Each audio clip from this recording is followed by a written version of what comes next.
Poise broken. Guaranteed large Titanite shard. Yeah, it's just faster to do that than to wait for the Sanctus to heal me. So, okay.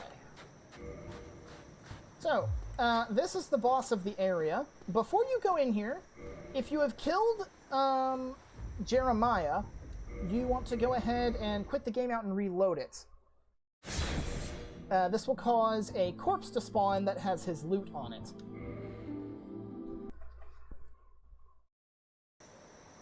Alright. So, for this, I want my Gargoyle's Halberd, Brass Crest Shield. If you have the Blood Bite Ring, that probably would not be a bad thing to equip here. As it stands, I will probably go with the Chloranthy Ring. Chloranthy or Dark Woodgrain, I think, would be good for this. I think we should be good. I do want to equip the Red Moss Clumps, though, because the biggest threat in this fight is bleed damage.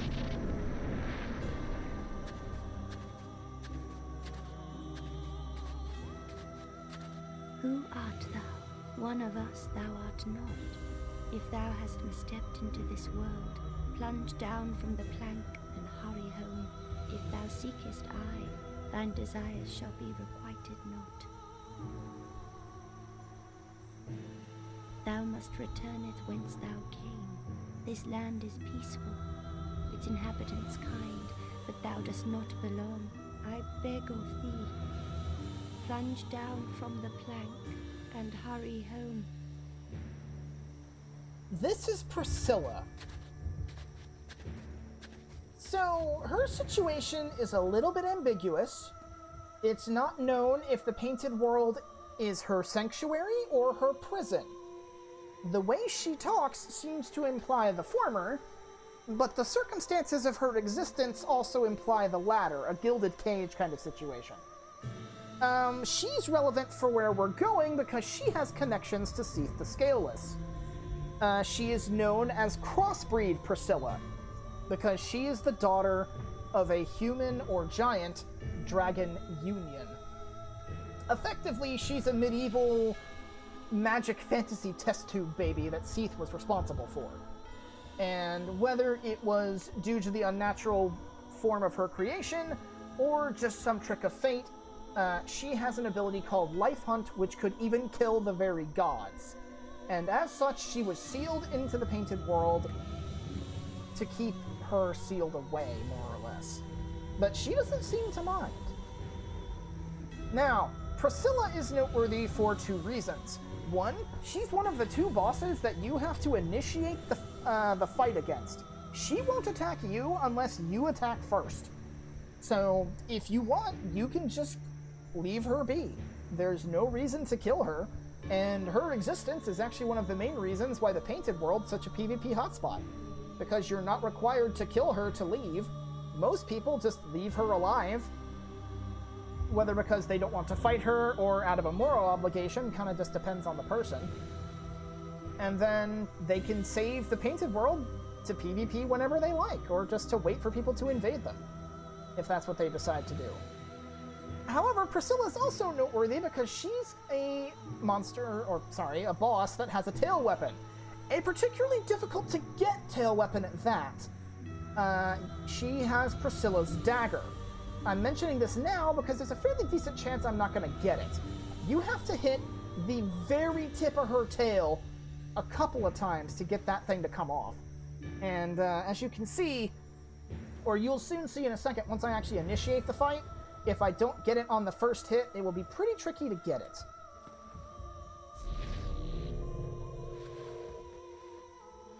I expected as Nope. much from thee. Why dost thee hurry toward thine death?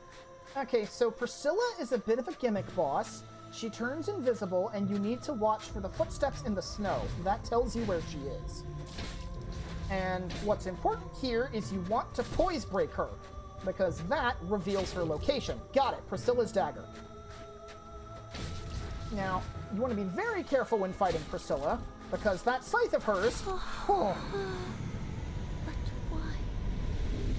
What's it? That scythe of hers is called the Life Hunt Scythe.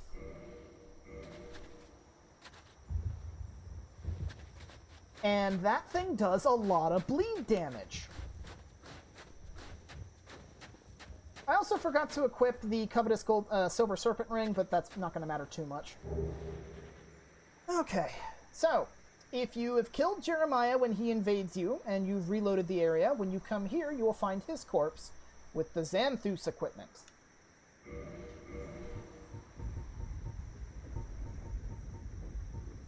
A mysterious item once worn by the Xanthus King Jeremiah, the legendary exile. No one knows where it came from. The crown bears high-quality cloth, which is quite soft to the touch, but its bright yellow color stings the eyes and is clearly far too big. Indeed. So I believe that whole thing is a reference to the King in Yellow, which is a Lovecraftian thing, I do believe. Or it's in the same mythos, at least. Let's see, the wolf ring. And then that should be good.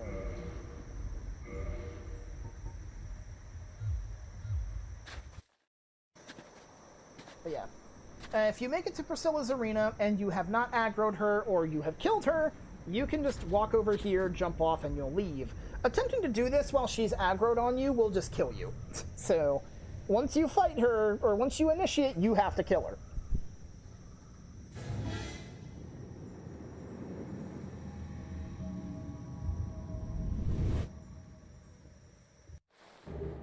Okay, so I actually do want to use a homeward bone here because I think there's a unique mechanic in play where you can't homeward bone back to the painted world because it's technically like cut off or whatever. This should send us back to the top of Anor Londo. Yes, okay. So, this bonfire doesn't work because we killed the Firekeeper, but that's irrelevant because I just need to get back up here quickly. Let's see. Green blossoms will do for now. I want to have the Demon Spear equipped for this, and the Chloranthy Ring as well.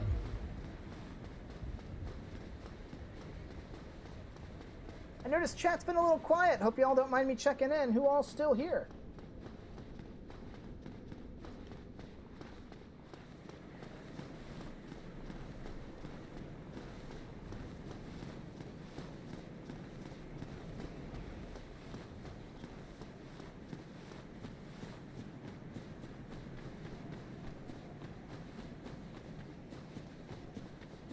Still here, just doing some cleaning and making food. Ooh, food! What are you making, if you don't mind me asking?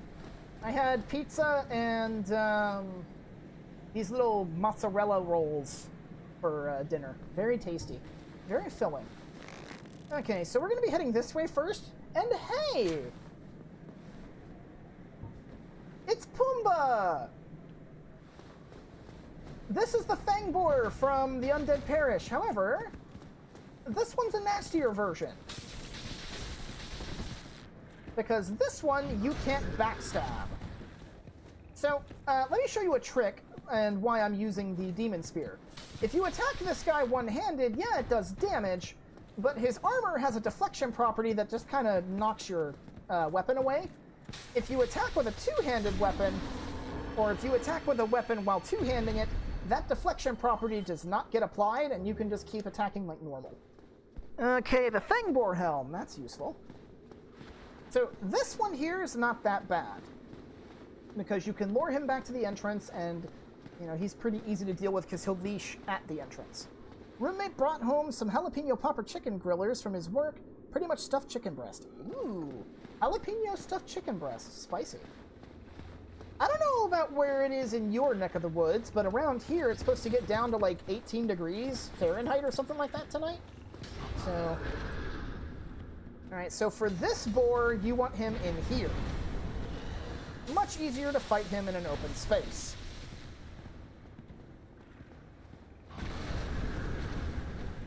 Die. Alright. Ooh, multiple Fangboar helms. Very nice.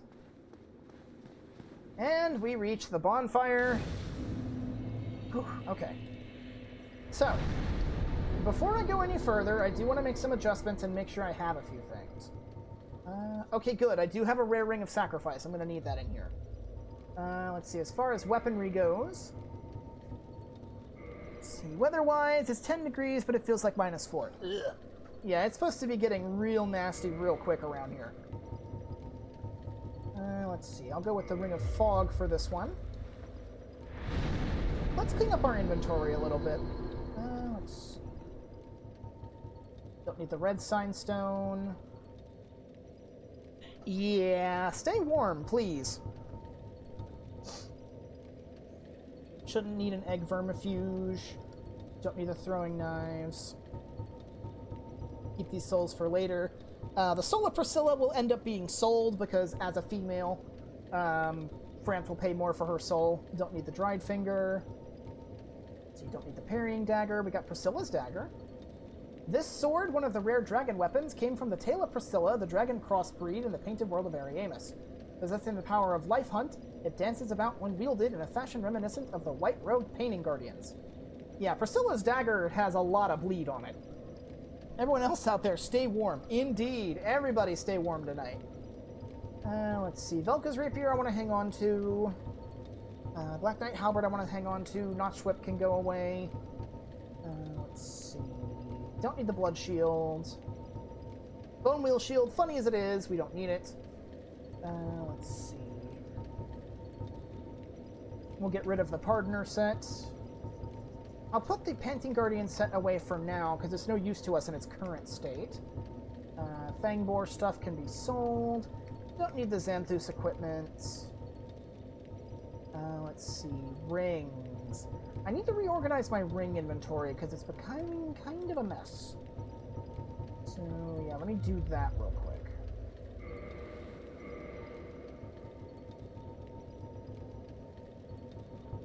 Really? Do I only have the one rare ring?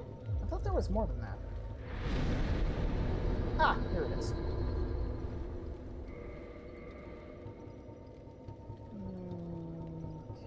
yeah, I want to move this one down.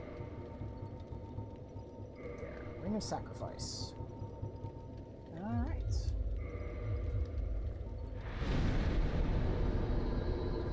So I want to hang on to one of the rare rings. This area specifically is the main reason why I have one of them on me. Okay, so now for equipment. You are going to want something with magic resistance, so if you have the Crest Shield, you want to use that here. I'm going to use the Silver Knight Shield for the first little bit.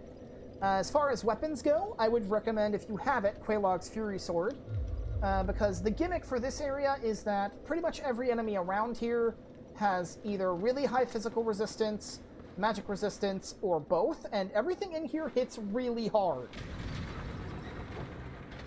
So, since everything in here is pretty resistant to physical damage, you want to use either lightning or fire damage to deal with them. And of the two options I have for that, Quelaag's Fury Sword does a greater proportion of elemental damage than the Demon Spear does. So here we have a new enemy, and the most common enemy in this area. The Crystal Hollows. These are just your basic hollows, but they're all blue and crystalline. They have upgraded weapons, too. No longer are they using broken swords. They have Caduceus Kite Shields and Crystal Straight Swords.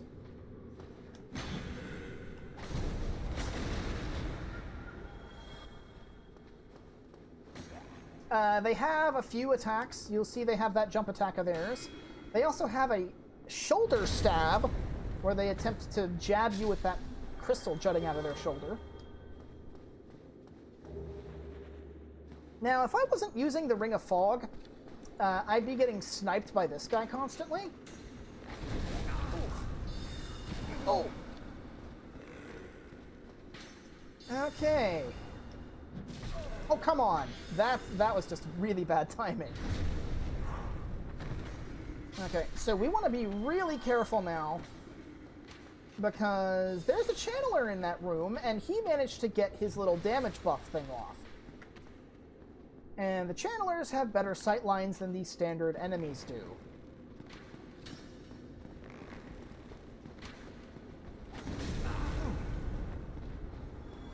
Okay. You come over here. At least this one didn't seem to get the buff. Come on. There we go. Yeah, despite my failings, you can parry these guys. I remember living in Arizona when the weather got to 60 degrees, people started wearing winter coats. Most people there consider it cold when it got less than 75 degrees. I wish it was 60 here. Yeah, cold for us is, like, close to freezing. Because, we don't really consider it, like, cold until it goes below 40, usually. Alright, so we have a crystal golem here, and this crystal golem is special.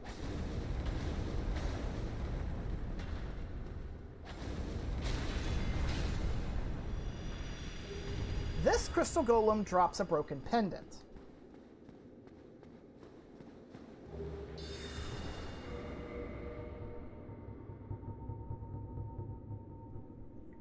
Half of a broken stone pendant, the vine appears to originate from Ulasil.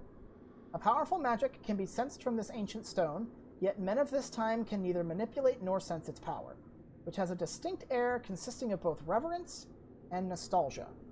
Now, that crystal golem is always there, regardless of whether you've done anything in Darkroot Basin or not, but he will not drop that pendant unless you have freed Dusk of Ulasil from the crystal golem that was down there that shows up after you kill the Hydra. So let's get the Crest Shield equipped, and let's try and deal with this Channeler before he causes any more problems. Thankfully... Whew, yeah, the Channelers die really fast. Two-handed hits will take them out. It's everything else in here that he's buffed that caused the problems.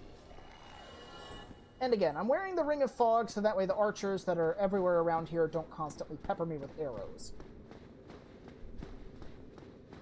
So, this is also the area, the only area in the game, where Channelers will respawn. There are 3 of them in here. So if you are looking for the Channeler's Trident, this is the ideal place to try and find it.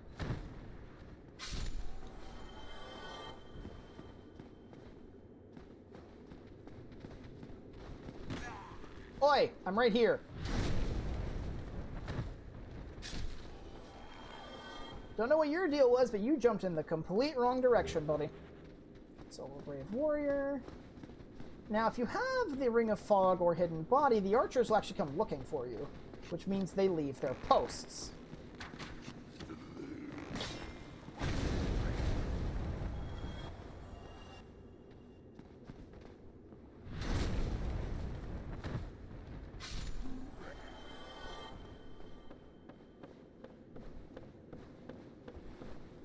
Once you're up here, you want to go this way because you got another archer here.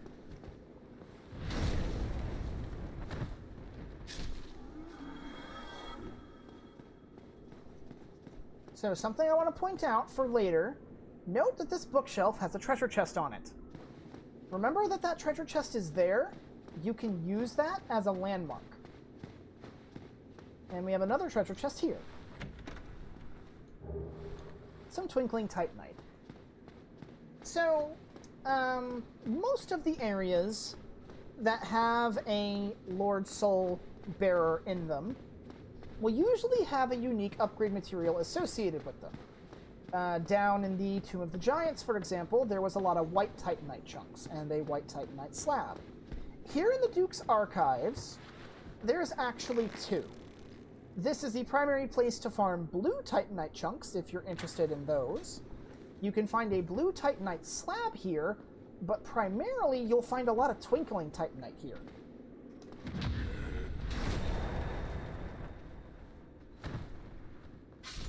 And the reason I wanted to come here first is because this is the best area in the game to actually farm Twinkling Titanite, because there are enemies here that drop it.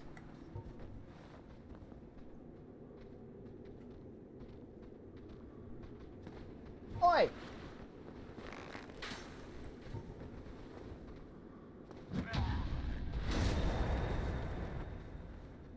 I know I'm invisible, but that doesn't mean you can ignore me. How rude.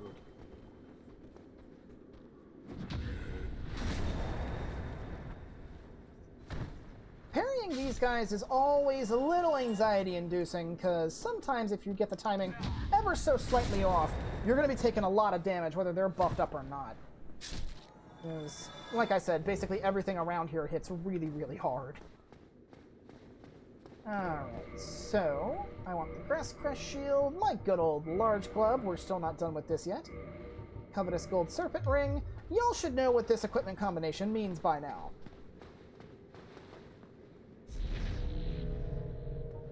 Smashy, smashy!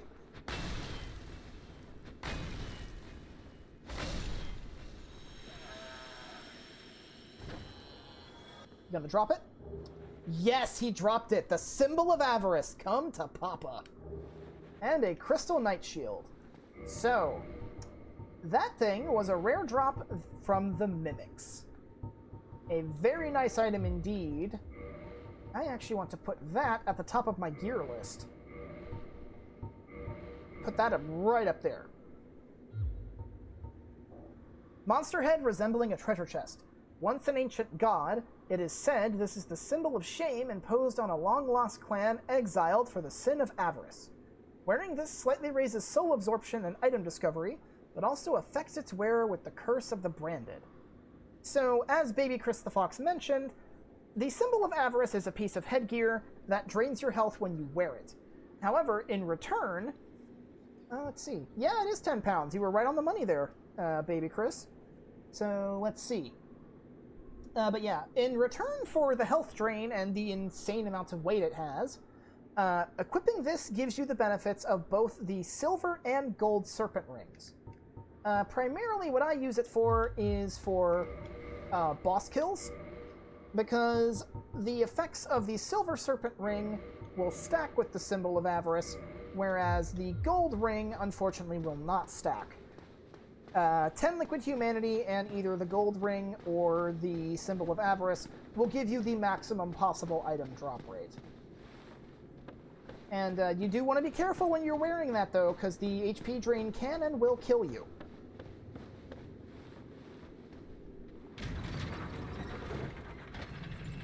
Well, there's nowhere else to go except up, so up we go.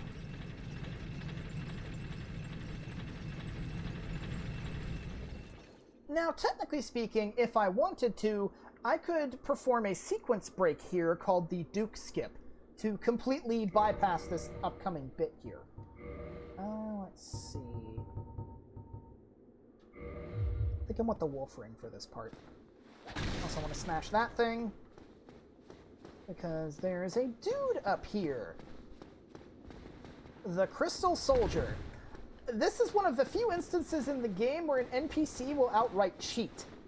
So, that shield of his is classed as a Great Shield, which means if you attempt to do a parry with it, you will instead do a shield bash. This guy can parry with it.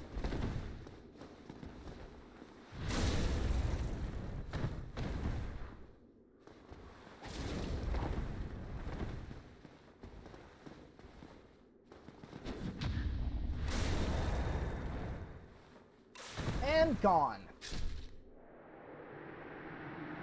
Whew. Thankfully, he's a unique enemy. He won't come back.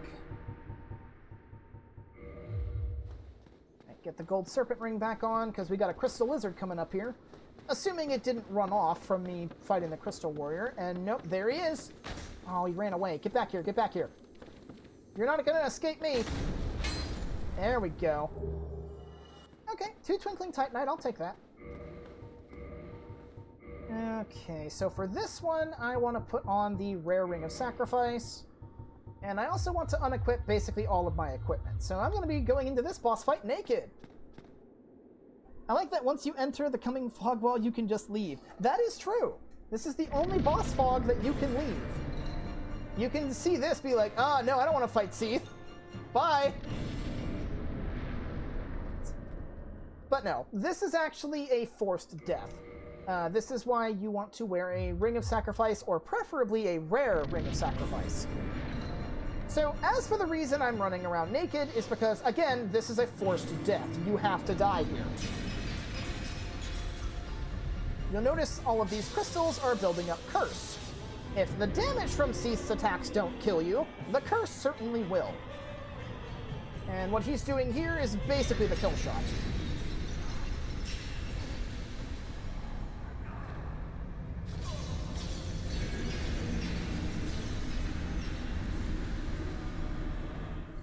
I let's say mostly 90% of the time when I die to that forced death, it's usually due to the damage, but he has killed me with curse before, which is why you need a rare ring of sacrifice.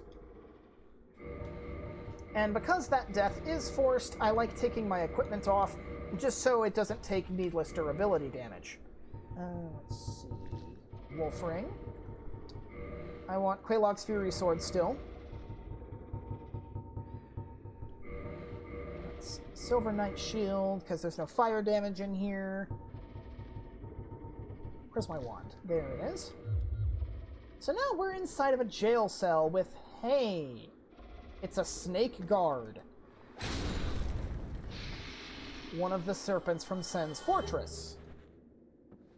So now we know where those who get captured by the snake people in Sen's fortress end up, assuming they don't get forgotten. But before we go anywhere, bonfire.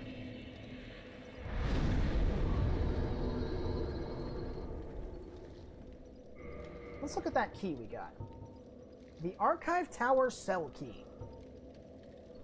Key to the cell of the Duke's Archive Tower. The Archive Tower, once a trove of precious tomes and letters, became a prison after the onset of Seath's madness. The serpent men who guard the prison know not the value of what they hide. In the basement of the tower are the writhing mistakes of the terrifying experiments which were conducted here. Oh, yes. Because as soon as we step out, they sound the alarm.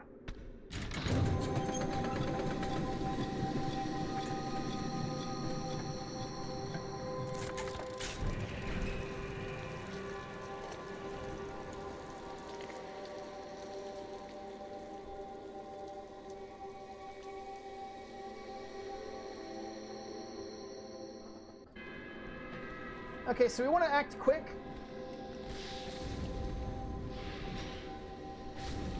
Because these serpent men will run away from us while those guard dogs of theirs are on the loose. Get back here. Also, pardon the cacophony. Part of the whole thing here is getting that turned off.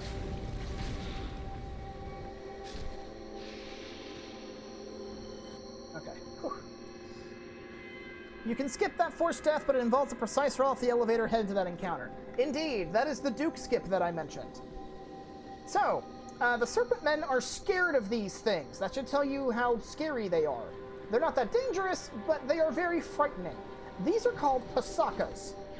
These are effectively Mind Flayer type enemies. They're like squid-headed things that will attempt to impale you if they actually get their tentacles on you. Now, the Pasakas are weak to fire, so we might as well keep the Quelaag's Fury Sword equipped. And there are, like, crystal hollows just out and about. Now, I do believe that the Pasakas actually, they are blind, I'm pretty sure. They detect prey by sound, which is why the cacophony over the gramophone there is driving them nuts. So, let's see. Oops, sorry, I must not have been around when you talked about it. I talked about it very briefly when we were heading up towards the fight with the Crystal Warrior. It was just like a passing mention. I didn't go into specifics or anything. I tend not to do stuff like that. Especially not here, where screwing up means falling to my death and having to redo the entire opening bit of the Duke's Archives, which, from the front, is a very disadvantageous position. Oh, geez, that foam.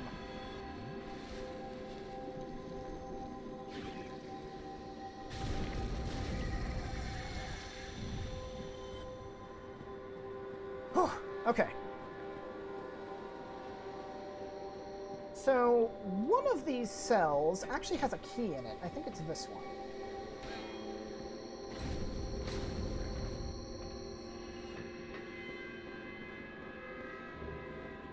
Archive Prison Extra Key. Yeah, there's like 3 keys in here. Extra key to a cell in the Duke's Archives Tower. Perhaps the Serpent Men were careless, for there are several keys scattered about which fit the Archive Tower cells. Yeah. The Serpent people don't seem to be the smartest of the bunch, that's for sure.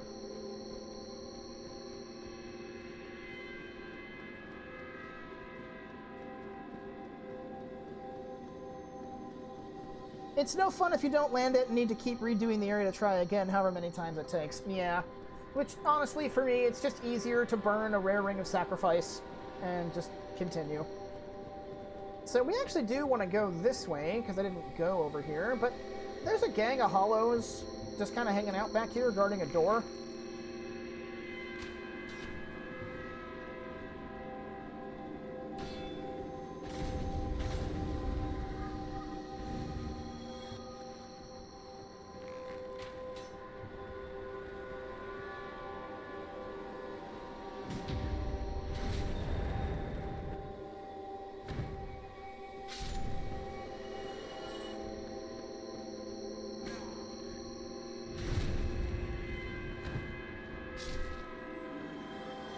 But now that we have the extra key, we can walk out here. I hope you have fall control.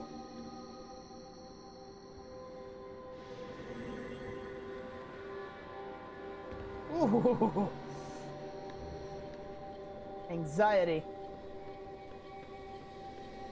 So I believe if we keep going this way, there's the gramophone.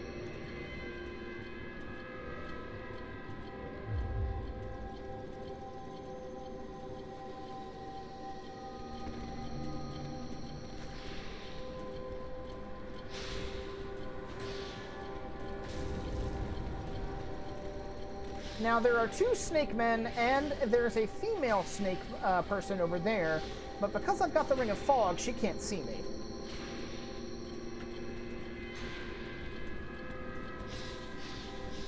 Trying to get behind one of them. There we go.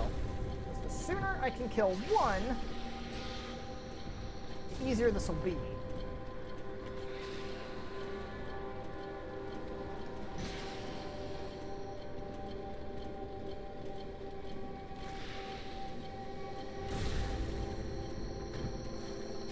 Okay, now that we've killed that, we can pull this lever. That stops the cacophony, and the Pasakas calm back down.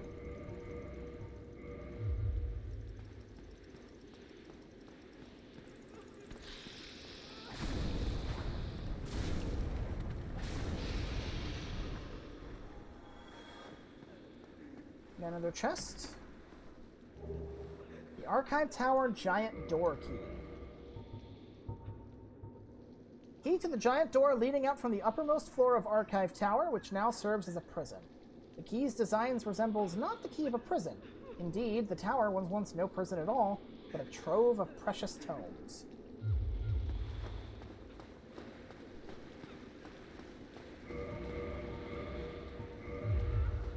So the big thing you really want to watch out for the Pasakas that makes them so scary is they have a jumping grab attack where like they will just straight up leap at you, and if they catch you, they get you in a grab that hurts a lot.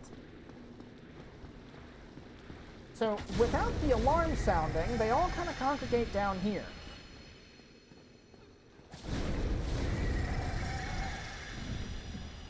And they will never leave this place unless the alarm sounds or if you attack them and lure them out. Now, however, listen to this.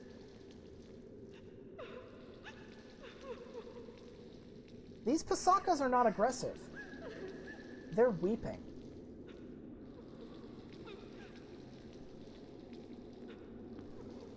These two are unique. They have more health, they give more souls, and they drop unique things. Let's put them out of their misery.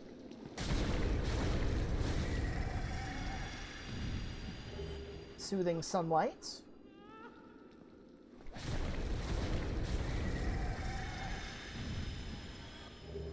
Bountiful sunlight.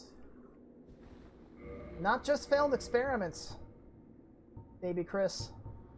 Let's actually look at these. Special miracle granted to the maidens of Guinevere, Princess of the Sun. Restores high HP for self and vicinity. The miracles of Guinevere, the princess cherished by all, grant their blessing to a great many warriors. And bountiful sunlight is, again, a miracle of the maidens of Guinevere. These weren't just failed experiments, these were kidnapped maidens. These were women. Kidnapped and experimented upon. Now, since we know that A, they're women, they were experimented upon by Seath, and we know the existence of Crossbreed Priscilla, who is half either human or dragon, or human or giant and dragon, we can likely assume that Seath was attempting to revive the ancient dragons via experimentation. Basically making test tube babies with himself as the father figure in that sort of thing. And based on the number of Pasakas, yeah. Now, something to note about the Pasakas, if you, again, don't feel like using the skeleton babies, you can fight the Pasakas, and they will drop solid humanity as well. The only problem with that is they're kind of far from their bonfire, and unless you've got the alarm sounding, you have to go to them. They won't come to you. Let's see, we'll go with the wolf ring. And hey, it's our friend Big Hat Logan. What are you doing in here? Hello again. What a chance meeting this is. Alas, I'm imprisoned once again. I don't suppose you could stage me a getaway. The archives. Such a storehouse of knowledge. So close, but just out of reach. The thought offends me so I could simply die. As a student of the arts, you understand me, eh? Indeed. Indeed I do. So, we actually have to find a key to open his cell that is not even in here. We have to go to a separate part of the archives to be able to break him out of there. But doing so is very, very handy indeed. Seath steals maidens trying to recreate the dragons he helped to destroy. Yep. While we don't know the exact extent of the reasons as to why he wants to do it, I gather that because he was scaleless, he saw himself as an outcast of sorts, and is looking for dragons that would actually want to accept him. Even if that acceptance would ultimately be artificial.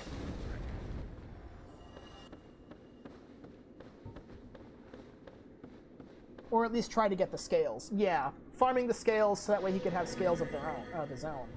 Because I don't believe it's been mentioned. We have a dragon scale, I think. Let's see.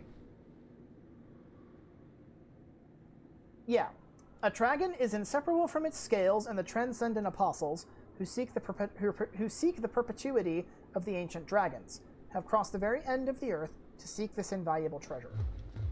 So, what gave the everlasting dragons their immortality was their scales.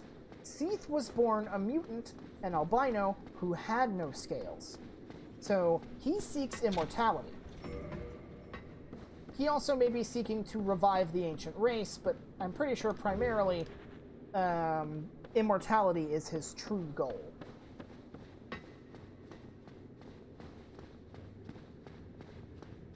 It would not surprise me in the least if Seath were able to speak that he would be going on a who's laughing now kind of rant. Because it's implied that the other everlasting dragons did not treat him too well, or at least he perceived it that way.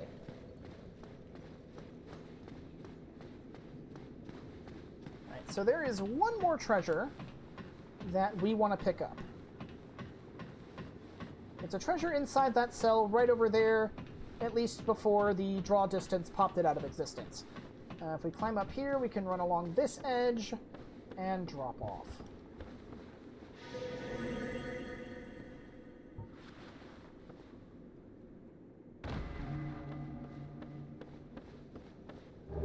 The Maiden set and the White Seance Ring. The White Seance Ring, much like the Dark Moon Seance Ring, will give you an additional attunement slot. So, as if the Pasakas were not evidence enough that Seath was kidnapping maidens, the Maiden set should give you a clue. And this actually ties back to the Tomb of the Giants. Remember, last time we rescued Rhea of Thurland from the likes of Petrus and Patches. And since we rescued her, she has since taken up residence in the Undead Parish.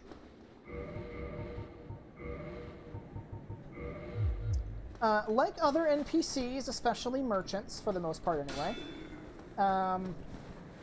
when her quest line has reached its ultimate conclusion, she will leave the area and go hollow.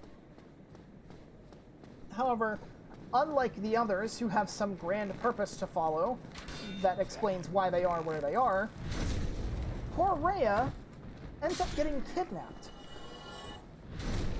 If you completely buy out her stock, because remember, she's there praying at the statue in the Undead Parish where the Knight of Baranike was. If you guys will recall, directly opposite the Knight of Baranike, on top of a ledge, surrounded by hollows, was a channeler. Now, he's dead in our world and won't come back. But it's implied that once you have bought out all of her stock, another channeler, if not that specific channeler, will kidnap her and bring her here.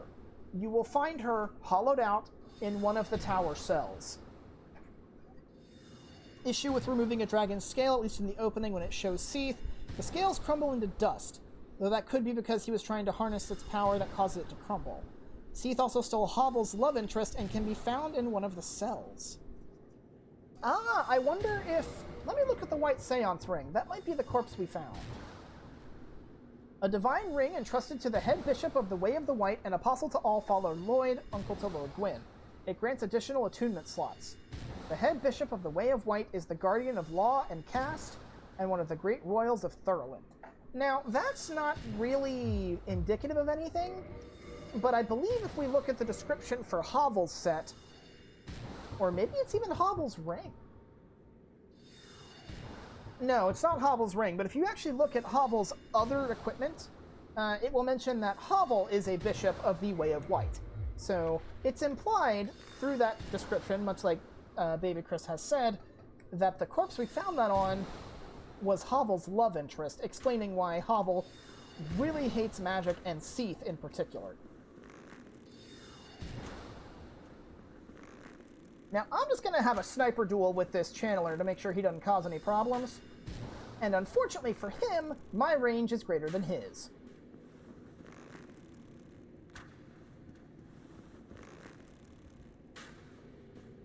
Hawk ring, baby.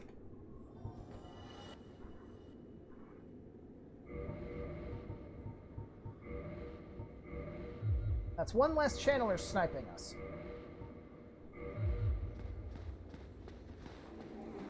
And now we are in the back of the archives. Yeah, when the channelers show up, you want to kill them quickly because they like teleporting away from you.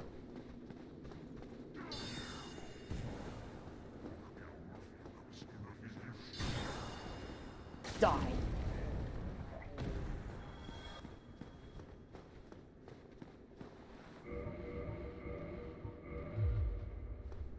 That should do for the channelers in here. There's still the channeler up front, but that shouldn't be too big of a problem. We can take care of him right now. And this is the front of the archives. This is where we were earlier. We're just higher up now, so the elevator is not immediately accessible.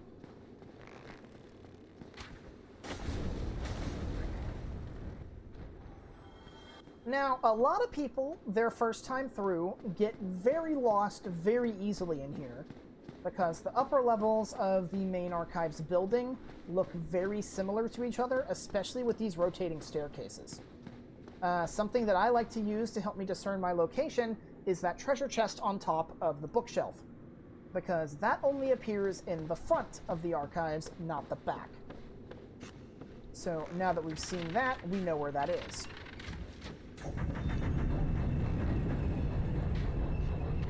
And another thing that causes people to get lost in this area is, you'll recall when we came through here the first time, the only way forward was taking that elevator. And there wasn't really any other option. Now that we've gone through the whole getting killed by Seath and captured thing, some bookshelves that were previously covering the doorways have been moved. So now we can actually go through the front and the back parts. I also like that since Seath doesn't have eyes, the channelers are his eyes, so that's why they're placed in places of importance, and the mask has 6 eyes. That's actually a very good point for especially Seath's boss fight later. Seath is blind.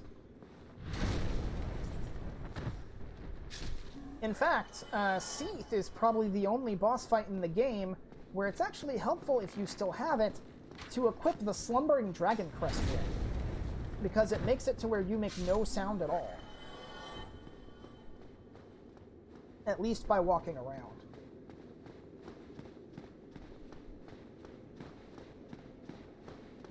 Okay, not here.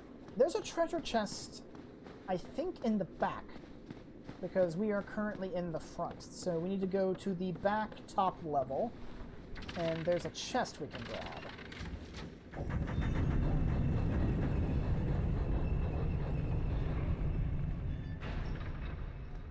As for the chest on top of that bookshelf, I will be grabbing that momentarily. But for now, I want to head over and clear out the area and get everything else first. Because once you actually know your way around, the Duke's Archives really aren't that bad.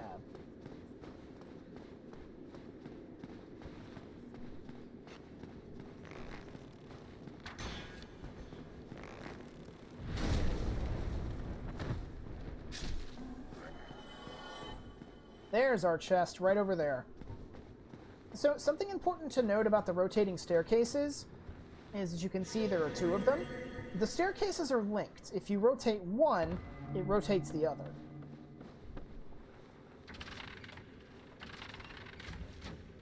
So, like, for example, now that we've done this,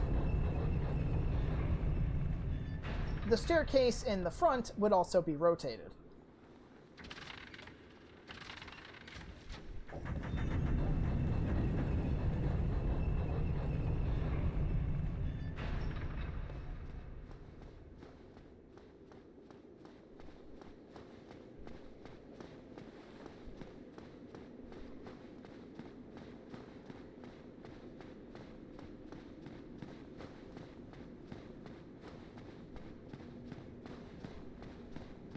Here we have our chest, which contains the one spell I have never cast. Strong Magic Shield, which is the upgraded version of the Magic Shield spell that Griggs will sell you. I never use it because I usually keep my Catalyst in my shield hand, so I can't exactly enchant a shield if it's not in my shield hand. Alright, so from here, I want to rotate the staircase, and I want to go in there.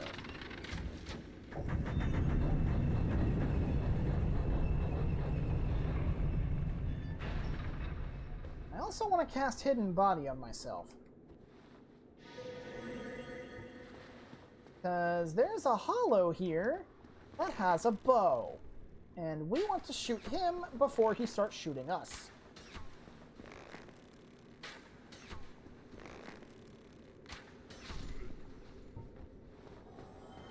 That guy's going to be a consistent nuisance throughout our time here. It's just something we're going to have to deal with.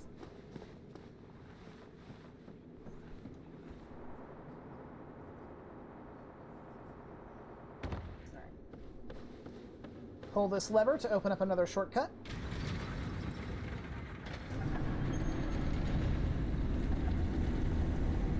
Now, what's in this chest? There's a lot of chests back here. Blue Titanite chunk, not bad. Remember this room? We'll be coming back here later. Well, not too much later. Same episode, but... Alright, now there's a lot of loot in here. There's like, I think, 3 or 4 chests. Six-eyed Helm of the Channelers and the rest of the Channelers set. So, as Baby Chris was talking about, let's look at the Six-Eyed Helm. Helm of the Channelers, sorcerers that serve Seath the Scaleless. The 6 eyes, arranged in 2 vertical columns, compensate for Seath's lack of sight. The heaviest of protective gear for sorcerers, and imbued with magic. Robe of the Channelers, sorcerers that serve Seath the Scaleless. Even after the onset of Seath's madness, the Snatchers, as they were often called, ventured to far lands to find suitable human specimens. Yep. Not only did Seath use them to spy for him, he used them to gather subjects. Archive Tower Giant Cell Key. That is one of the reasons why we came back here. Key to the giant cell below the Duke's Archive Tower. The giant cell once imprisoned countless maidens, but is now empty, save for a few key persons. They struggle to uphold their sanity as the horde of mistakes writhe at a fearfully close proximity. And that tells you that that is Big Hat Logan's current cell. So we're going to ignore this chest here and open up this one back here. The Crystal Ember. Ember required for weapon ascension. Crystal Ember created by Seath the Scaleless. Handled only by the giant gods' blacksmiths. Ascends plus 10 standard weapon to crystal weapon. Crystal weapons are powerful but brittle and cannot be repaired once broken. I'll go over that when I drop that off, because we are going to have multiple embers to drop off. Okay, so as before, large club, crest shield, and I've already got the symbol of avarice, so I don't need the covetous gold serpent ring anymore.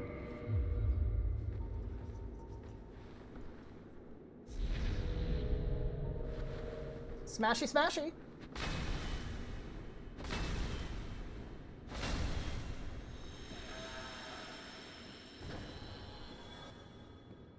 An enchanted falchion.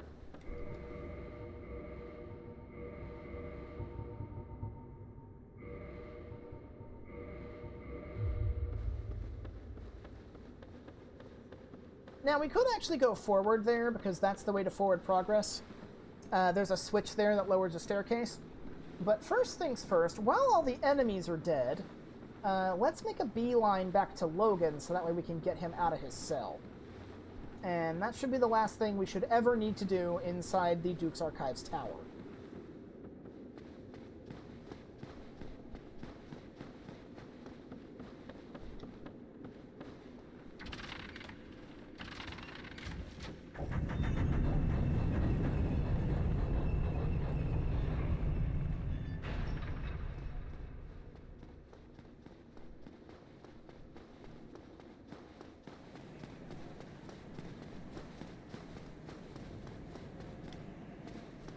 As you can see, this area is pretty vast.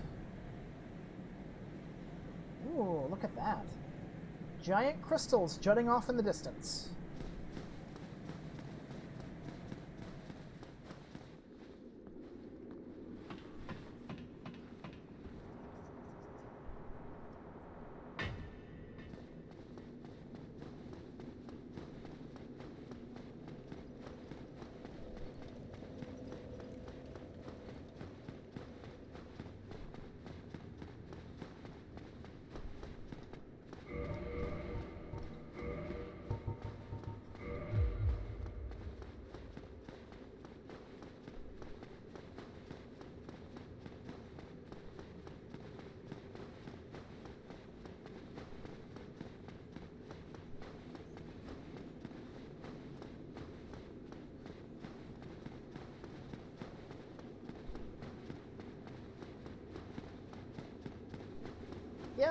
Yo, Logan! You're free! Oh, thank you very much. I'm saved. That makes twice. I must be sure to repay you. I will visit the archives. If I discover any new spells, I shall share them with you. Prepare to be impressed by the onward march of sorcery. Hello. Don't mind me. Go on ahead. I'll head out soon. I wish to lay down my plans before I visit the archives. Very well. You do seem to like just chilling inside of cages.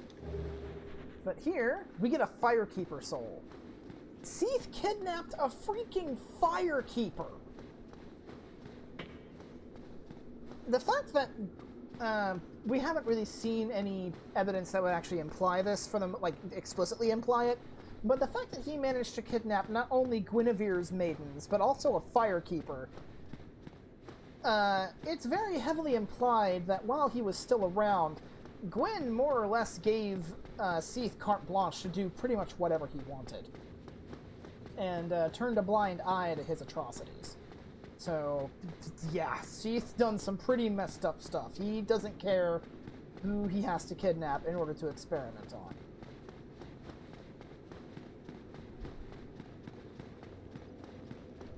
But I'm wondering, like, what fire was that firekeeper connected to? Obviously, whatever which one it was, it has clearly died out because the keeper herself is dead.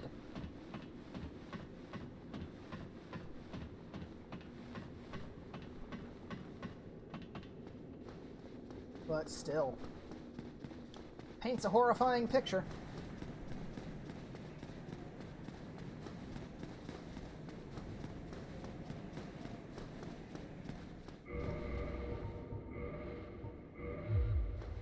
So, I want to head back to where we were. I don't think Logan's moved there yet. Unless he practices NPC teleportation. He very well might do that.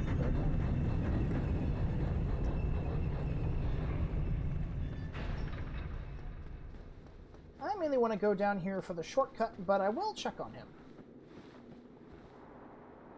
Did you grab the crossbow, the Avalon, from this area yet? Doing the stair-swinging puzzle? Or not looking to grab it? I think it's neat, but honestly don't think it was all that good. That's actually next on my list. I just like going to the bonfire first in case I die in the attempt.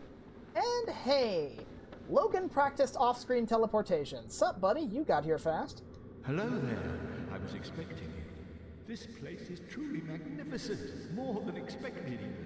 As promised, I shall share the new sorceries with you. And the secret of Seath's immortality. So if you are playing a very heavily int-focused character, I would heavily suggest looking through Logan's new stock. He's got a bunch of stuff. Namely, he's got Crystal Soul Spear, Crystal Magic Weapon, and Homing Crystal Soul Mass. Getting the bonfire first is totally understandable. Oh yeah, big time, especially around here with enemies hitting as hard as they do. I'm not going to purchase anything from Logan because my intelligence is nowhere near high enough to actually use any of these. But if I'm playing through multiple playthroughs with the same character, usually I will pick up Crystal Magic Weapon because Crystal Magic Weapon's really good in New Game Plus. But unfortunately, he doesn't really have anything of interest for me personally. Ah, the secret of Seath's immortality. If you have fought him and were imprisoned, you must know that Seath is a true undead, different from ourselves. His wounds close promptly, and no mortal blow affects him, granting true insulation from death. It is an effect of the primordial crystal, a sacred treasure pillaged by Seath when he turned upon the ancient dragons. So only by destroying the primordial crystal can you so much as scratch his hide. And it so happens the primordial crystal is in the inner garden of these very archives, the Crystal Forest. The tomes stored in these archives are truly magnificent, a great pool of knowledge, the fruits of superior wisdom and an unquenchable desire for the truth. Some would say Seath had an unsound fixation, but his work is a beautiful, invaluable resource. All progress demands sacrifice, and I certainly bear no antipathy for that wonderful, scaleless beast. The tomes store a great... Farewell. Farewell to you too. We probably won't meet again. Buying all his spells also progresses his quest line so you can get the 10 crystallization catalyst. Indeed. Actually, speaking of that, Logan is one of the few NPCs whose questline does not result in him going hollow. He just goes completely batshit cuckoo. Because it's implied that most of Seath's various experiments were so horrendous that when he wrote down his research, it is effectively the same thing as looking Cthulhu dead in the eye. It just drives you completely nuts. So, I'm teleporting back here very briefly to take advantage of the Firekeeper soul we picked up. I don't think this is the last Firekeeper soul we can use, but it's the last one we can find. So, Estus +5. There is one more Firekeeper soul we need, but I won't be getting that for a while. because the person who holds it is much more useful to me alive. Mad from all the knowledge he learned. Indeed. So now that we've gotten that bonfire out on the patio there, or not patio, balcony. I'm awake, I swear. This one here is the Duke's Archives bonfire, not the one at the front or the one in the tower. Fun fact, by the way, you can't warp out of the one in the tower, because that's meant to be a prison. You're not meant to warp out of there easily. So what I want to do is I'm going to have to do a clean sweep of the area again, just to kill everything. And I believe I need the stairs in that position in order to get that chest on the shelf.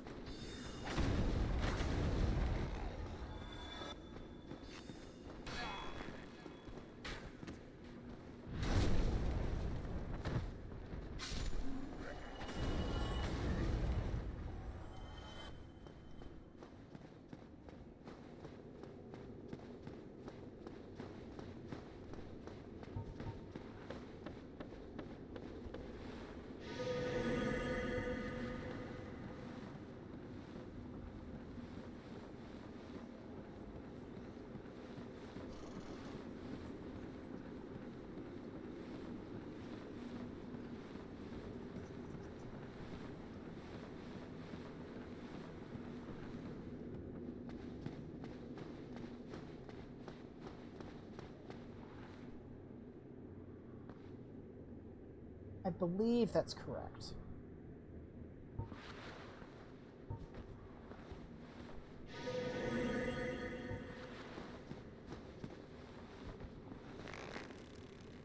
Get rid of you again.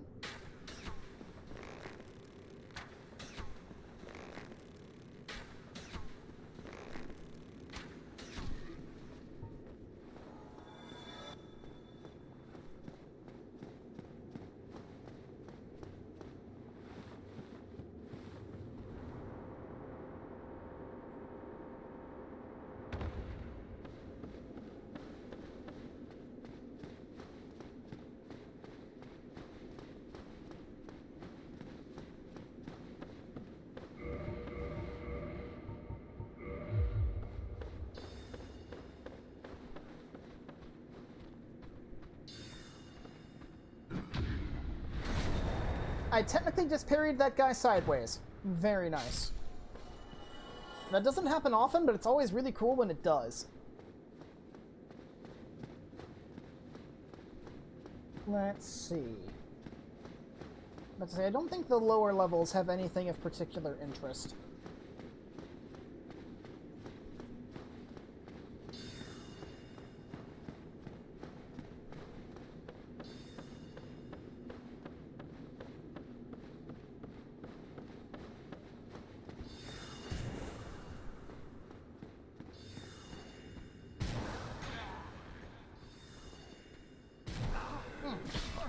I got sniped.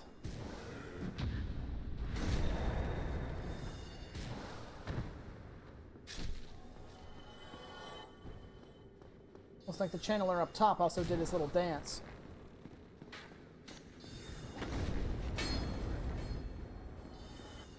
Now I believe if we go over here, that channeler up there, yeah, he can't hit us from here. I don't think. It's somewhere in this area. So if I equip the Hawk Ring, I should be able to have a sniper duel with him here. Yeah, he's hitting either the pillar or the banister here. Yeah, he's hitting the pillar. I'm pretty sure we can shoot him from here. Let me see if I can get him in my crosshair. Nope. Okay, so we are not in a position... I think we need to go further up. Because there's a position you can get in where he will hit the banister, and you can shoot over the banister to hit him in the head. So that's probably what we're going to need to do. Primarily, I want to kill all the channelers, but if I can kill all of the hollows, that would also make things a little easier. It's precisely for that reason.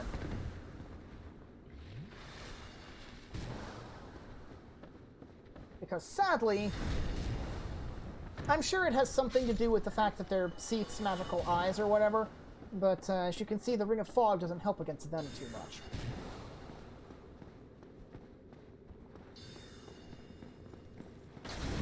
Ooh, ooh, ooh. Oh, and he got away, too. Yeah, imagine what that would have done if he was buffed.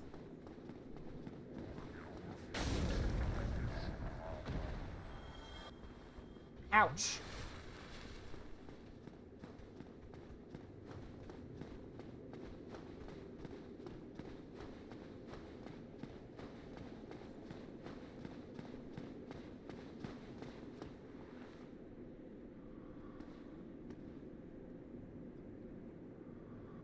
He dropped! Oh, you fell! Let me see if I can actually... Can I pop you from here?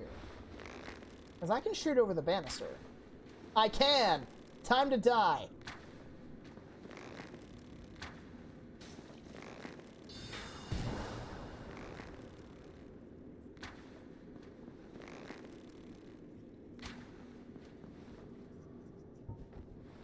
Oh, you're still kicking. Let's fix that.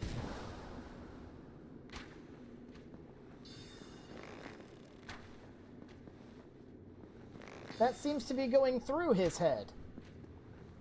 Okay, let's aim a little further down. Okay, what are you hitting? Am I hitting like an invisible plane or something?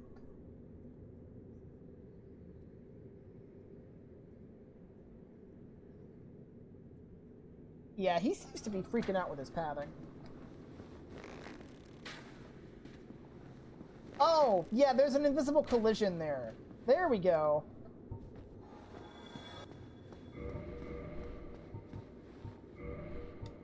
Turn the fog back on. And then we get to deal with the channeler back here. And then once this one in here is dead, we can get that chest with no problems. Because once he's gone, it'll just be the archers, and the archers are not that huge of a deal.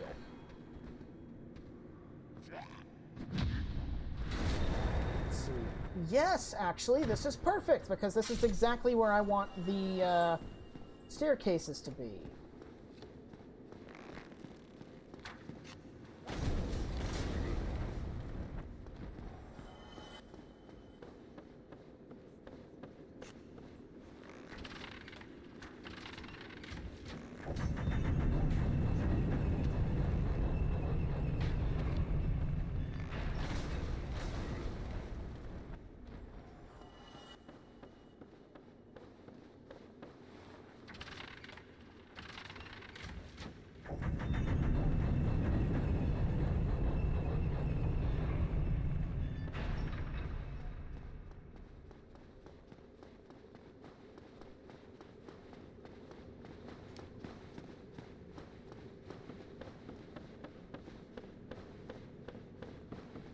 Another landmark you can use, by the way, if you're getting lost in the archives, the back section has this second staircase. The first one does not have that.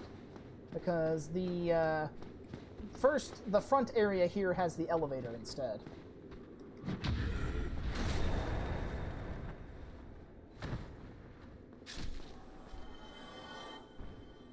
Alright, that's a bunch of melee dudes. I don't really care about them. I do, however, care about these guys.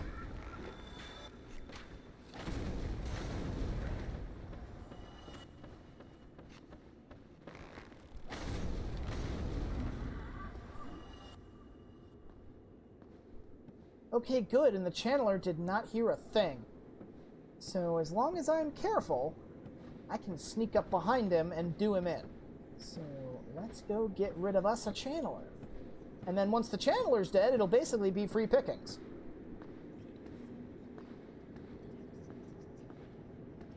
Granted, I don't think this one runs away.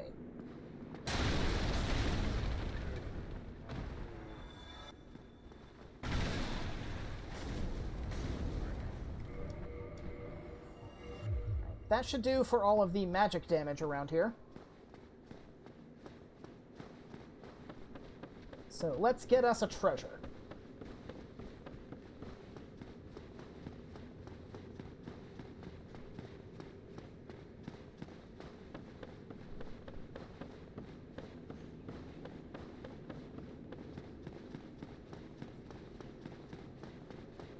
Okay, so for this chest on top of that bookshelf, there are two ways you can get it. There's the hard way, which is the intended way, or the smart way, which is the way I'm going to do it. So if you want to do it the hard way, you have to drop off of the moving staircase while it's moving onto the shelf. However, what I'm going to do is a lot simpler. It's technically taking advantage of how the game engine determines respawning and where bloodstains show up. But if y'all will recall back in Darkroot Garden, when I accidentally fell to my death fighting that foliage demon, when I came back to pick up my bloodstain, it was not at the bottom of the pit that I died in, despite that being an area I could go to later. It was instead on the path about, maybe about 3-4 seconds before I died, roughly where I was standing. The game has a system that determines the stability of the ground you're on. Basically, like where I'm standing right now, this is considered solid ground. This staircase, despite the fact that we are clearly walking on it, is not considered solid ground by the game. Now what that means is if a bloodstain will appear there when you die, or if you quit out and reload, if you can respawn there. Because the staircases are not considered stable ground, the game thinks, okay, if I respawn here, I'm gonna spawn and immediately die. So instead, what it does is it respawns me on the last little bit of stable ground I was standing on, which is this side of the staircase, which is right above the treasure chest, as you can see. So now that I'm here, with the staircase out of the way, I can use fall control, just walk right off, and boom, the chest is mine. Avalyn. The named crossbow and the best crossbow in the game. This is another one of my babies, and is unfortunately useless in this version of the game because PvP doesn't work. Repeating crossbow cherished by the weapon craftsmith Aiden, or Adis. Its elaborate design makes it closer to a work of art than a weapon. Intricate mechanism makes heavy damage possible through triple shot firing of bolts, but in fact each bolt inflicts less damage. Thank you. Thank you, baby Chris. But, Avalyn? Oh, I didn't even notice fall control weared off. Not that that's a huge deal. We're going to hit up the bonfire here in a minute anyway. But, Avalyn is more or less strictly a PvP weapon. Not so much in Remastered due to how PvP got changed. In Remastered, it borrows a few pages from Dark Souls 3's playbook, where invading phantoms and co-op summons have their own stock of Estus that they can heal with. That is not the case in Prepare to Die.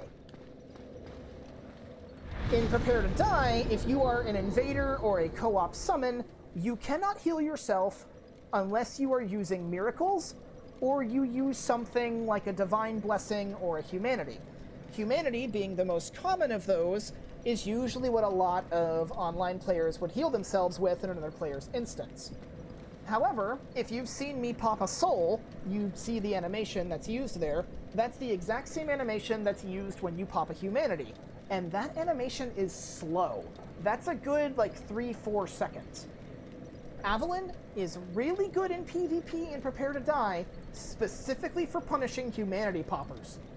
I have killed so many invaders who thought they could ditch me for long enough to pop a Humanity in safety, only for me to pull out Avalyn, pop, pop, pop, and kill them right where they stand. It is so satisfying. Something else that makes Avalyn really good, besides the fact that it's a triple shot crossbow, it has no scaling, but because it has no scaling, that means you can send it down an elemental path and lose nothing. Specifically, if you infuse Avalyn and ascend it down the lightning path, it will convert... excuse me. It will convert half of the damage you do, roughly speaking, because it does depend on your ammo, like it does with other ranged weapons. But it will convert roughly half of your damage to lightning from Avalon itself being a lightning-infused weapon. At the Giant Blacksmith, and only at the Giant Blacksmith, you can buy lightning bolts, which are crossbow bolts that do more or less pure lightning damage. There's a little bit of thrust in there, but it's like 80% lightning damage or something. So if you load a Lightning Avalon +5 with lightning bolts, you have a triple shot crossbow that does almost exclusively lightning damage, which, as I mentioned before, barely anything resists lightning. Let's see. I want the Chloranthy ring for this part. Neat. I didn't know that about the crossbow. Then again, I never really played PvP, so didn't know it was more of a PvP weapon. Was going to say for how cool it is, it underperforms PvE. Yeah, it's not really good in PvE because, for the most part in PvE, enemies don't heal. But, yeah. I never really, went out of my way to PvP. I mostly fought off invaders.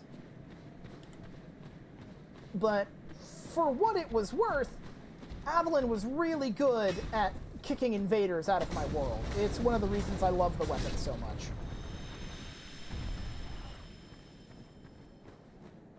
The one time I actually used it offensively was when I was playing a ninja character that was trolling for the Forest Hunters. I remember one time... Wow, I missed my intended target and hit somebody else. I love it when that happens. But, I was playing a Forest Hunter PvP character dressed in the Shadow set with the Uchi, I believe the Grass Crest Shield, and a Lightning Avalon +5 loaded with lightning bolts. And I actually managed to find my target when I got summoned, and they were standing on a narrow ledge with a white phantom in front of them. Now, I was wearing the Ring of Fog at the time, so they could, barely see me. So I had another Forest Hunter helping me out. My main Forest Hunter buddy wasn't wearing a Ring of Fog, so his White Phantom was busy attacking my friend. Didn't see me get into a position where I could lock on to the guy I was invading.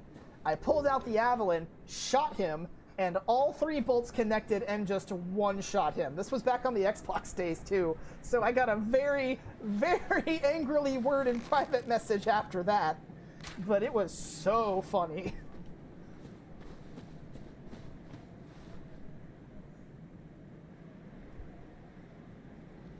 Basically, ever since I did that, I have been in love with Avalon as a PvP tool. Even if I don't use it anymore, because, PvP isn't really a thing anymore in Prepare to Die, I still keep it around out of sentimentality. It's one of the few weapons, even if I don't use it, I will never sell.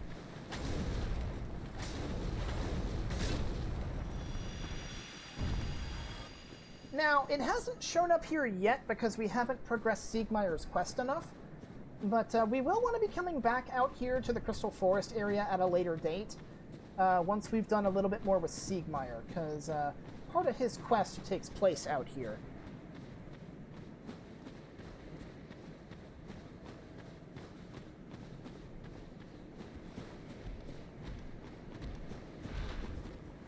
So, if you are the kind of person who wants to use either a magic or an enchanted weapon, you can farm blue titanite chunks out here. I wouldn't say this is the best place to do it. Personally, if you ask me, if you're looking for blue titanite chunks, I think you'd be better off going to Darkroot Basin, because Darkroot Basin's, the golems there, while there are fewer of them, I believe they are closer to a bonfire, so it's actually a little bit more convenient to kill them over there. But this area is also pretty good for it.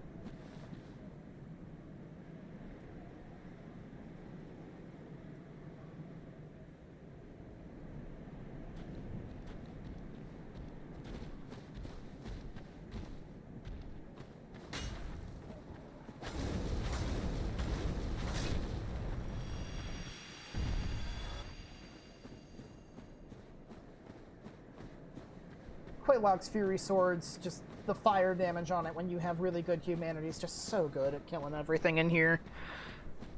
Physical resistance means nothing when I burn you to death. You know, it's actually got me thinking of, what was his name? Sir Hickert, I think was the dude's name in Lunacid. Okay, so unfortunately we actually have 2 golems coming after us, so I gotta kill this guy really quick. There we go. Just in time.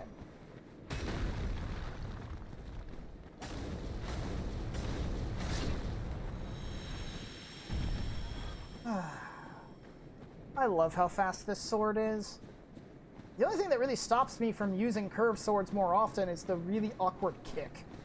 Because I do, believe it or not, actually kick sometimes. Not to mention, curved swords do primarily slash damage, so they're not the best when it comes to dealing with heavily armored targets. Quelaag's Fury Sword being the unique exception because, you know, magic. Well, technically fire, but you get what I mean. Magical fire.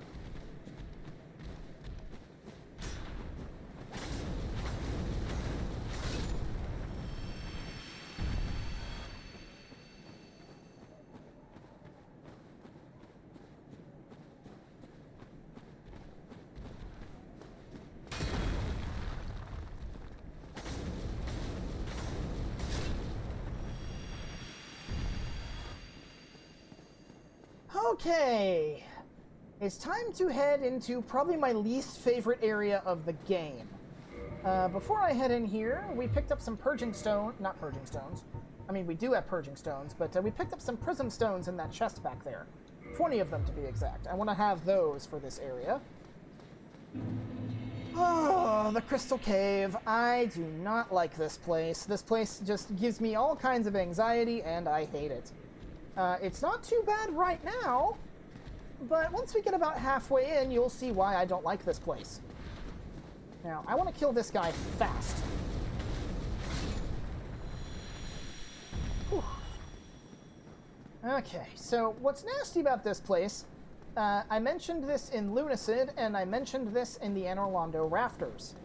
There are very few places in video games that trigger my acrophobia badly enough to actually give me anxiety. Which, by the way, there's a hidden passage here. This is kind of the introduction to the gimmick of this particular level, which is invisible walkways. There are invisible walkways all over this place. And most of the invisible walkways are over bottomless pits. For example, this one right here with the message in front of it. This is the first one that you can fall off and die. There's like 5 of these, I think, or something like that.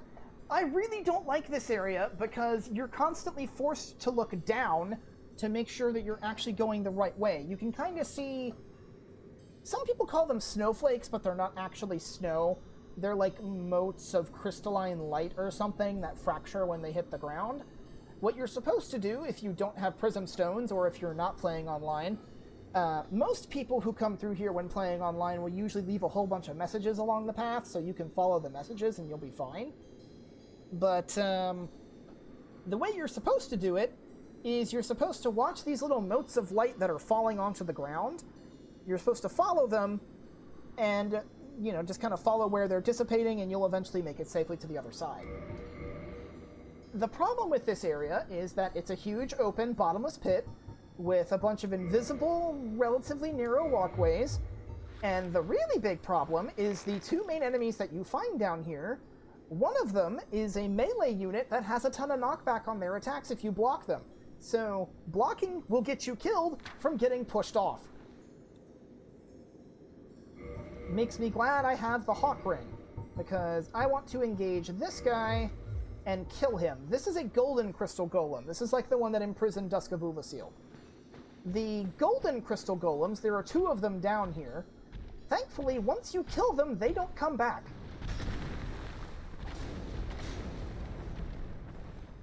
You may have also noticed in the distance when I was walking down here, there's another enemy that lives in this area. Ooh, we poise broke it. Nice. Yeah, I want to fight this guy up here because at least this way, if I block his attack, it won't insta-kill me from... Whoa! Knocking me around.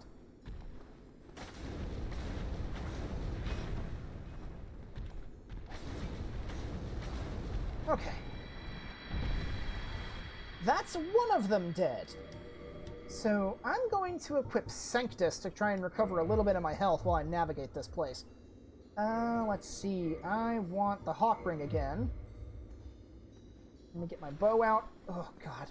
If you didn't have to constantly look down to make sure you were walking on a safe platform, this would not be so bad. Just... Oh...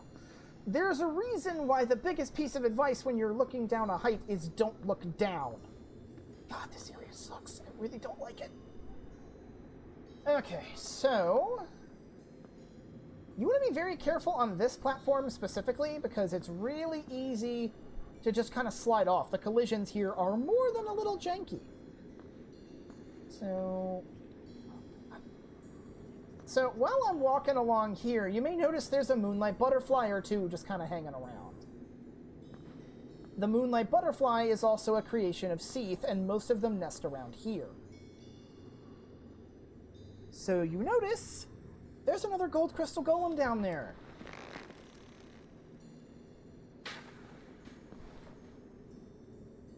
Oh, he didn't... Okay. If I can just snipe you to death from here, I will gladly do that. Because this area is dangerous enough to justify it.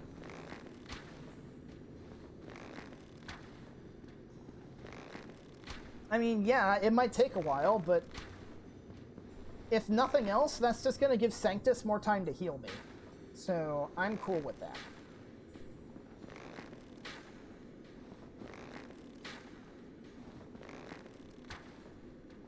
Besides, I've got plenty of arrows. It's not like I'm going to be running out anytime soon.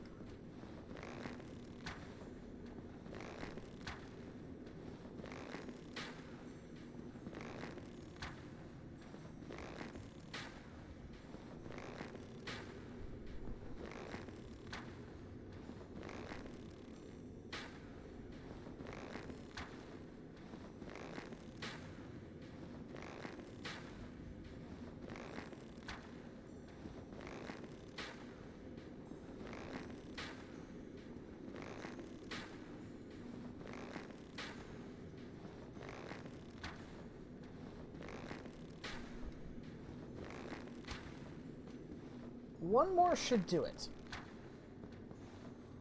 Okay, good. Dead. Okay. Time to head back.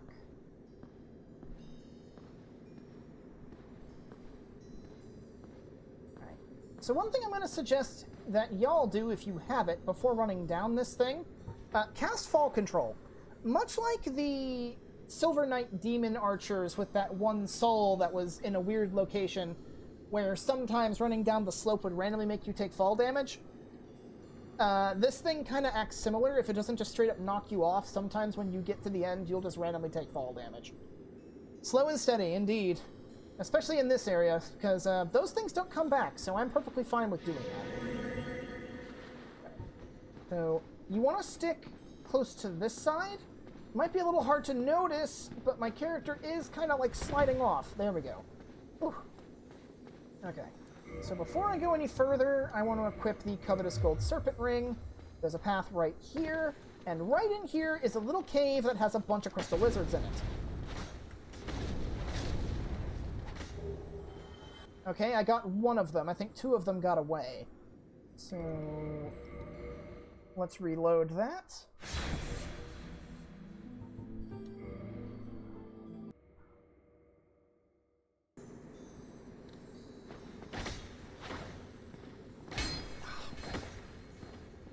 Might be better off using my halberd in here. Let's see, if I two-hand my halberd, is that going to clang off the ceiling?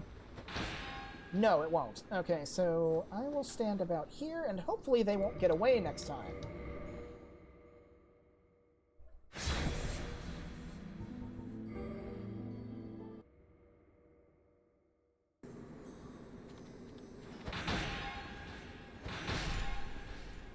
Okay, one of them escaped, but I managed to get the other one.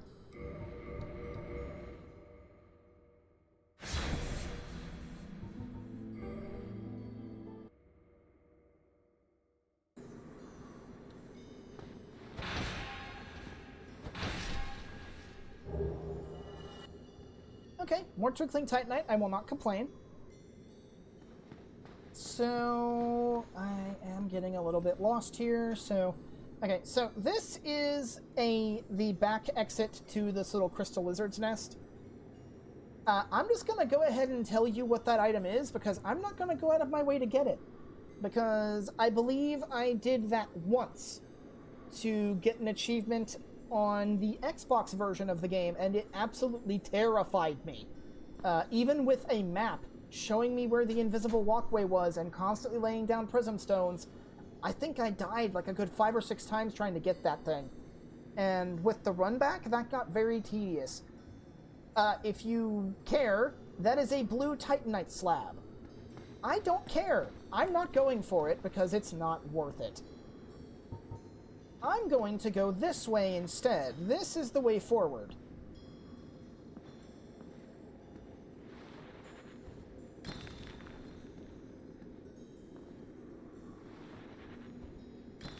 So what I like to do here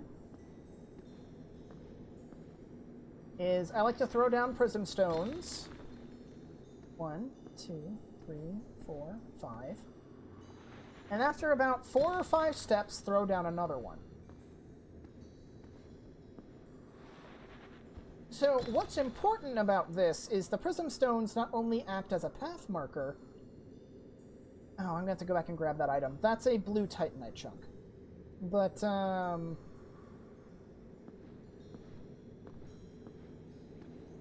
what's important about the prism stones is when you throw them down... Okay, we're safe now. Once you see this thing, you're safe. But what's important about prism stones is if you toss them into a hole or down a cliff drop or whatever, and it makes a loud kind of like crashing noise, that means if you try and drop down there, you will die.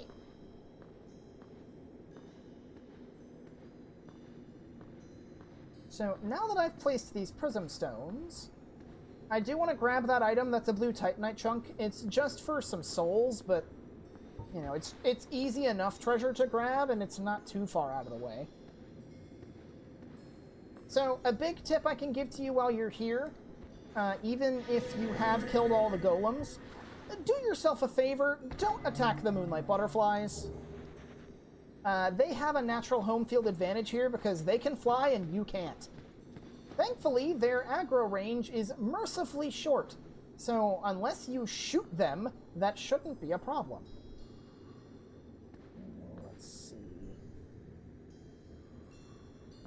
I think this one is just a straight shot, so this should be okay.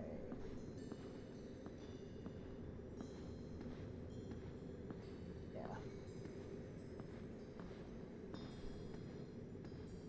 Go slow and steady here.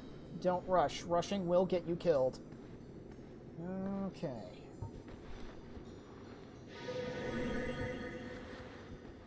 There goes. Again.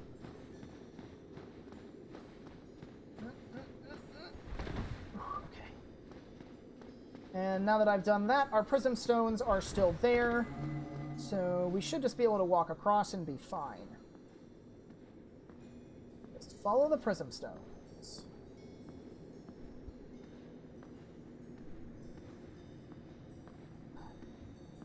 I have very bad memories of this place from my first playthrough.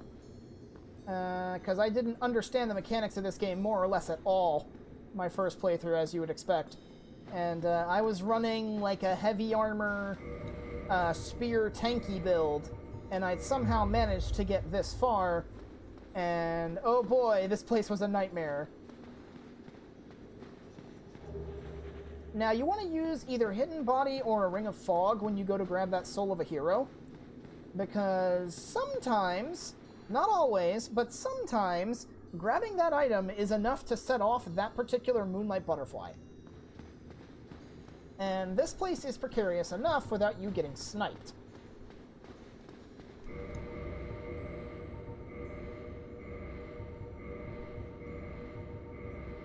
Alright, I want the Covetous Gold Serpent Ring for this area because we have a new enemy. A very dangerous enemy at that.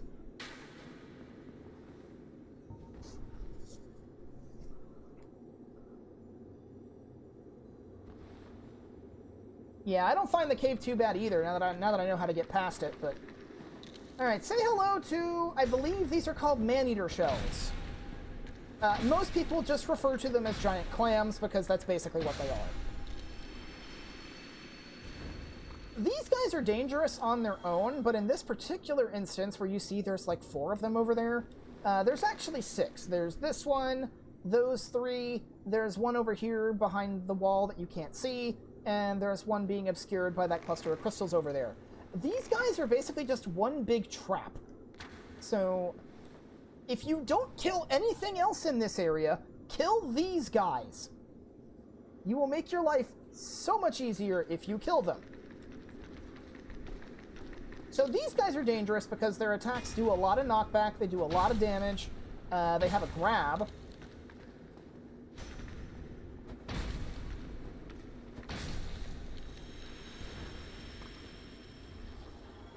Ah, good.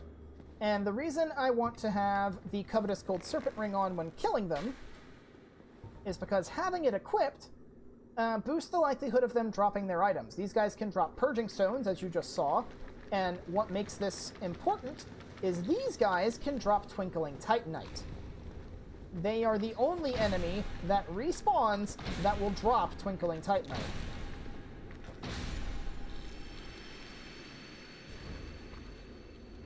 They can also follow you into the boss room. Indeed, they can. Specifically, they can only do that the first time you come through here. Because you can see that shiny thing off in the distance. That's the primordial crystal that Big Hat Logan was telling us about. That is effectively Seath's boss room. You notice there's no boss fog because there's no boss in there. The first time you go in there, there's no boss fog, which means the enemies can follow you in there if you leave them alive. So, we want to kill them, not only for their Purging Stones, but also so they don't follow us into our fight with Seath. Because we do actually have some preparations we need to make beforehand. Yes, more Purging Stones. I will gladly take those. Okay, that one there should be far enough away that he won't be a problem. So, let's see. Okay, that's the grab.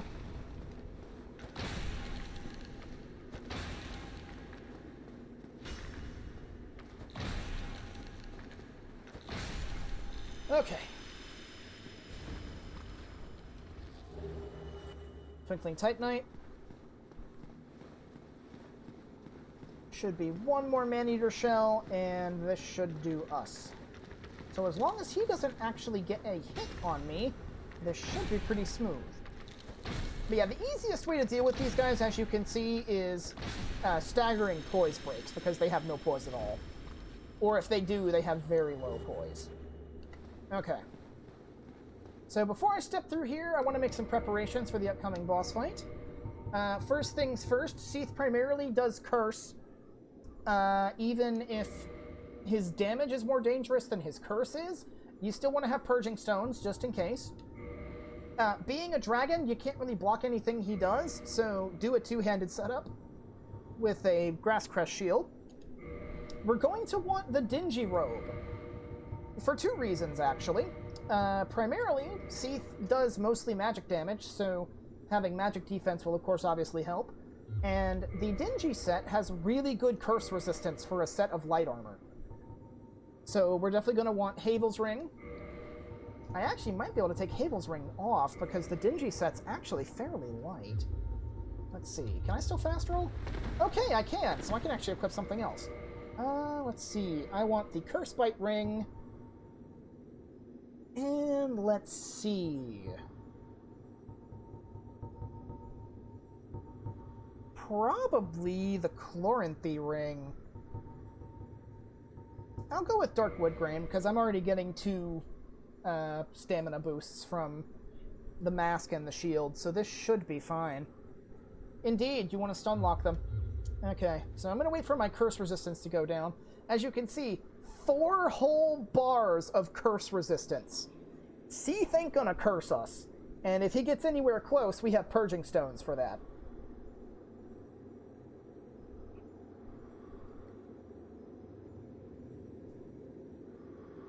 Alright, while we're waiting for this to go down, I'm gonna take a drink. My throat hurts. Ooh.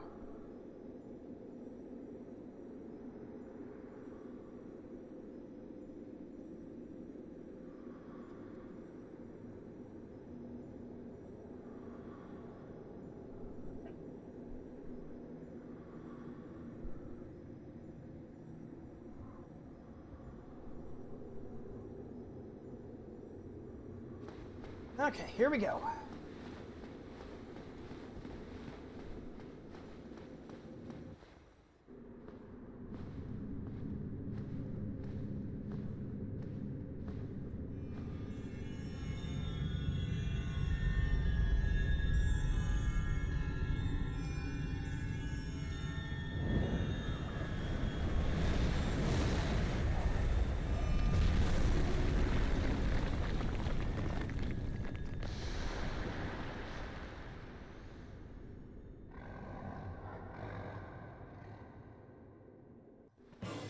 So, as Big Hat Logan warned us, we cannot harm Seath until the primordial crystal is destroyed.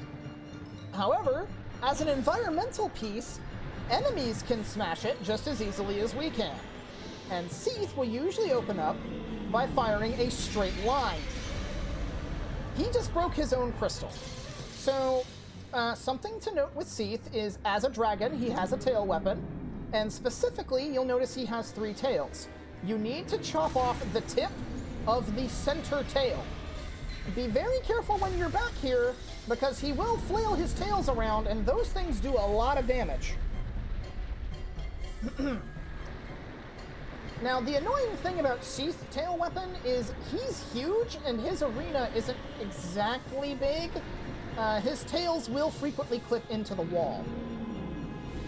Whoa! Okay, did a little bit of damage there, but as you can see, his tail's clipping into the wall there. The safest place to be relative to Seath is actually in front of him. Because if you're in front of him, he will do either a long-range breath attack or a short-range breath attack. If you're actually, like, physically touching him, he may do some claw swipes, but you can kind of bait his long-range attack, either the up-close or the further away.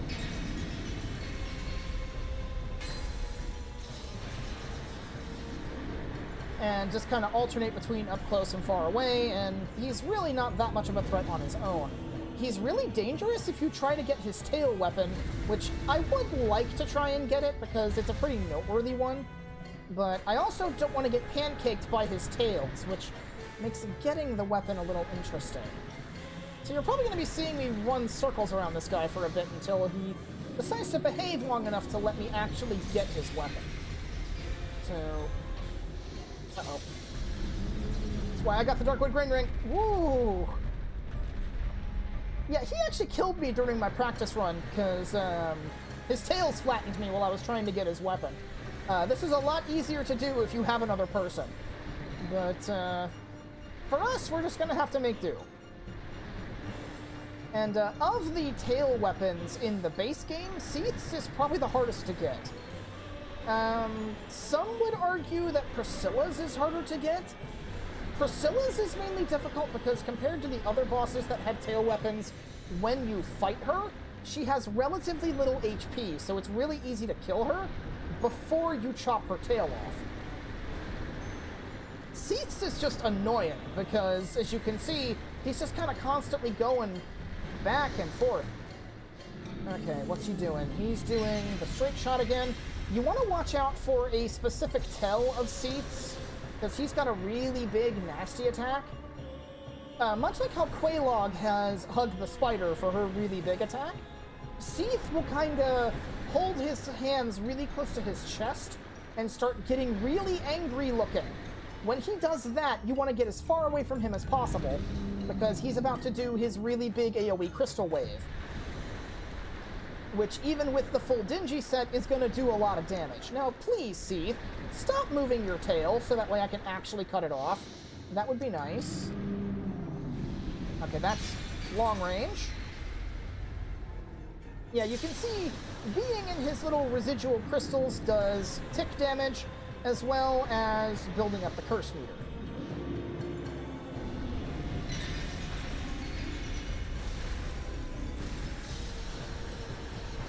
Okay, got a couple of hits there.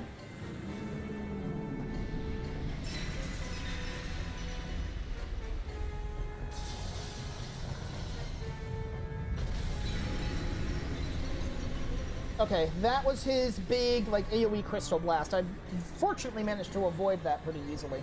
That one, you just want to run away from him, because if you get stuck by any of the crystals, it'll do a lot of damage and throw you up in the air. It's the attack he killed me with in the archives, actually. Oh, he's going to do tail slams. Woohoo! He nearly got me with his tail there. Yikes!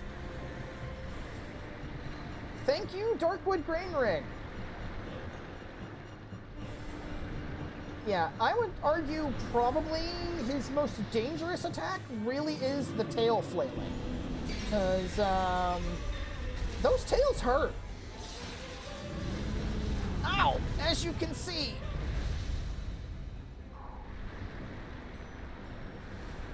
Whew. Because the Dingy set has really bad physical protection, those tails can two-shot me from full health. Never mind taking chip damage from his crystals. Got it! Moonlight Greatsword! Now we can actually fight this guy for real. Come here, Seath.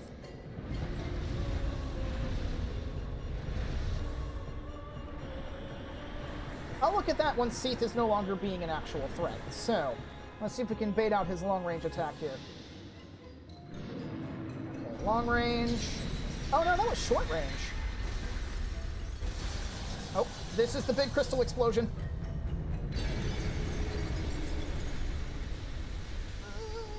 Okay, I managed to avoid it. Barely, as you can see. Whoa.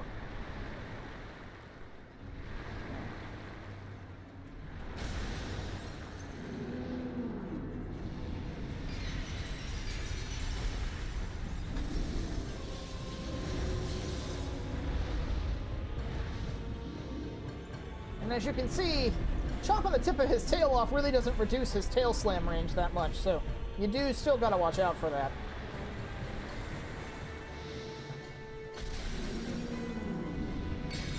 That's long range.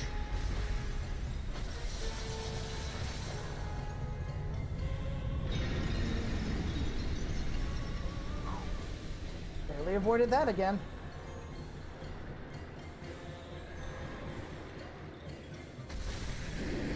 And that's him gone.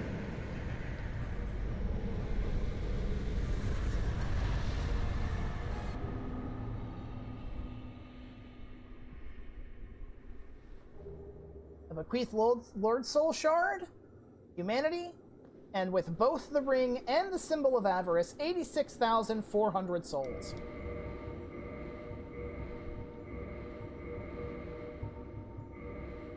So let's take a look at what we got from him. A Bequeathed Lord Soul Shard, Soul of Seath the Scaleless. Soul of the Albino Seath the Scaleless, a fragment of a Lord Soul discovered at the dawn of the Age of Fire. Seath allied with Lord Gwyn and turned upon the dragons, and for this he was awarded dukedom, embraced by the royalty, and given a fragment of a great soul. Although just a piece, it will still satiate the Lord Vessel. Dragon Felled, indeed. So let's look at what we got from him, because it's a pretty noteworthy weapon. The Moonlight Greatsword. This sword, one of the rare dragon weapons, came from the tale of Seath the Scaleless, the pale white dragon who betrayed his own. Seath is the grandfather of sorcery, and this sword is imbued with his magic, which shall be unleashed as a wave of moonlight. Now, the Moonlight Greatsword, for anybody familiar with any of From Software's games, except maybe barring the Adventures of Cookie and Cream, the Moonlight Sword has appeared in some capacity in almost all of FromSoft's like RPG adventure style games. It originated in Kingsfield, it appeared in Armored Core, it was in Demon Souls, It's in the Dark Souls trilogy, it's in Bloodborne, and it's in Elden Ring. I don't know if it's in Sekiro, but it would not surprise me if it was. And what is nice about the Moonlight Greatsword is that its appearance has remained consistent across basically every appearance. It's a large, double-edged sword with a translucent, well, not translucent, but kind of like a tealish, greenish kind of blade. And if I had the stats for it, I could even show off its special attack, which is firing off a crescent-shaped beam. Now, the Moonlight Greatsword is probably one of the best dragon weapons in the game because it's one of the few that actually has stat scaling. And if you look at it, it has an A scaling with intelligence. Very, very manageable requirements with 16 strength and 10 dex. Like at base 10 strength, you can two-hand this thing. So it's a very lightweight sword for what it is. This makes it ideal for int builds. It's really good.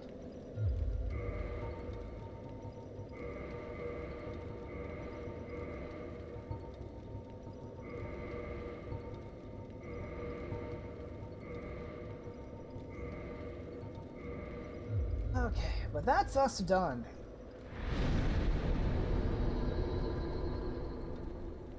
I'm going to go ahead and call it a stream here. We're a little early, because I usually go to 3 hours, but we still have about 10 minutes. But basically, the game plan for now is, now that we've defeated Seath, you can teleport back to this bonfire. This is the Crystal Cave bonfire. And by resting here, you respawn all of the clams. What I'm going to be doing between episodes is I'm going to be farming Twinkling Titanite off of the clams and maxing out basically everything that requires Twinkling Titanite. I will probably level up and sell stuff and do stuff like that off-screen, because killing the clams will naturally get me a bunch of souls. It is in Sekiro, but you can't wield it. The Divine Dragon wields a similar sword. I've never played Sekiro, so I wouldn't know. Thank you for enlightening me. But yeah, so basically the plan for next time is I will be having a bunch of upgraded stuff. Basically anything that requires Twinkling Titanite will be upgraded. This will kind of mitigate the value of future crystal lizards that we'll run into, because there are still a few remaining in the world. But crystal lizards have auxiliary drops that are still valuable to me, so they won't be completely obsoleted from me having maxed out Twinkling Titanite gear. Thanks for streaming, it was really fun. I'm glad you could make it, and I'm glad you enjoyed. And that goes for all of you as well. I really do appreciate y'all being here, watching and enjoying. I hope y'all really did enjoy it. Stay warm tonight. It's going to be really cold in the morning, so please do stay safe against the weather. And I hope everybody has a good night. Goodbye, and sleep well.